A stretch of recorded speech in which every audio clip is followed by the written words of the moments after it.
What's going on, guys? In this video, I'm going to be reviewing The Twin by Natasha Preston.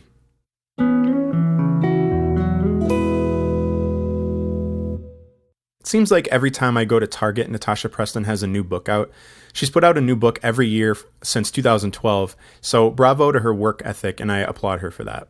However, where her other two books that I've read by her, The Cellar and The Lost, got going really quickly and gripped me right away, this one took much longer to get going, and I was really disappointed by that. The other books got going right around like chapter 2, which is really fast, but this one took what seemed like 200 pages to really start picking up the pace, which kind of sucks because the book is only 375 pages long. The book follows Ivy Mason, whose mother just died a month prior after slipping and falling on a nature running trail. Ivy lives with her father, and Iris, her twin sister, lives with their mother, and the book opens with Iris moving in with Ivy and her dad after not living with them for about 6 years since their parents got divorced. Right away, we're bombarded with the fact that something is wrong with Iris. Ivy doesn't hesitate to remind us every few pages that something is wrong with Iris. Because, she's my twin sister, so I would know if something was wrong with Iris. Remember earlier when I said that something was wrong with Iris? Well, something is definitely wrong with Iris. Because, I'm her twin sister, so I would know. Iris begins to meddle with Ivy's everyday life and starts to turn everybody that she knows against her, including her best friends, her swim team that she's the best swimmer on, and even their own father. The premise of having an evil twin isn't entirely new either. I think we can all think of, at some point in our lives, hearing about an evil twin either from another book or some kind of scary movie or something. And since this story doesn't really add anything new or interesting to that common storyline, the book ends up being kind of predictable. This is one of the books that desperately needed to switch perspectives between Ivy and Iris, as some of Natasha's other books have done, whereas a book like The Lost didn't really need to change perspectives because we really needed to understand Iris more and kind of get inside of her thought process. I also would have liked to see more backstory, any backstory really, between Iris's relationship with her mom and also her mom's boyfriend, Carl. It ends up playing an important role later on in the book, but they didn't really delve too deep into it, and it was really only like a couple paragraphs, if that long. And sometimes the scenarios that Ivy is thinking up in her head are just plain awful.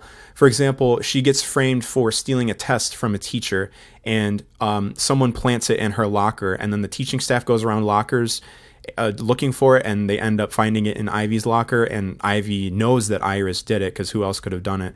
But then later on, she addresses the reader and she says, I bet if I looked on Iris's search history on her computer, I'd find a search for how to set people up. All right.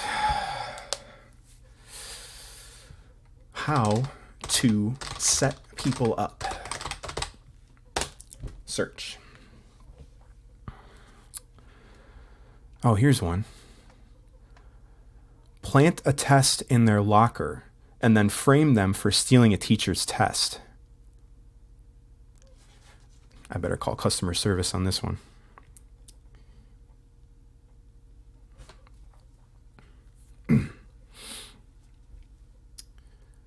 Hello. Yes, I'm on your website, and it suggests that the best way to set somebody up would be for me to steal a test and then plant it in their locker. Is that correct? It is. Okay. Okay. Just wanted to make sure I had everything straight. All right. Thank you so much. You have a great day. Okay. Bye-bye now. Yes. I've got her now. There was also a giant kitchen sink of personality traits that Ivy seemed to be offering up all the time. Like, I'm good at this. Iris doesn't like this. This is normal for her. I like this. And it just seemed really weird to just throw out all these personality traits that didn't seem to come about organically.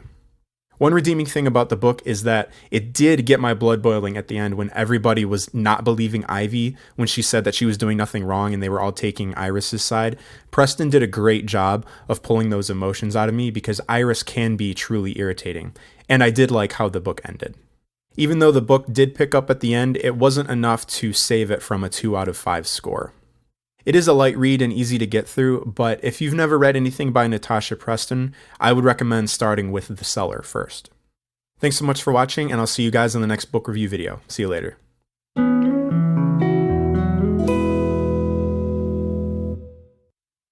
So it seems like every time I go to Target, Natasha has a new book out. She's put out a new book every year since 2012. So bravo to her work ethic.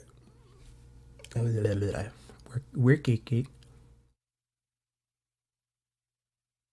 Not off to a good start.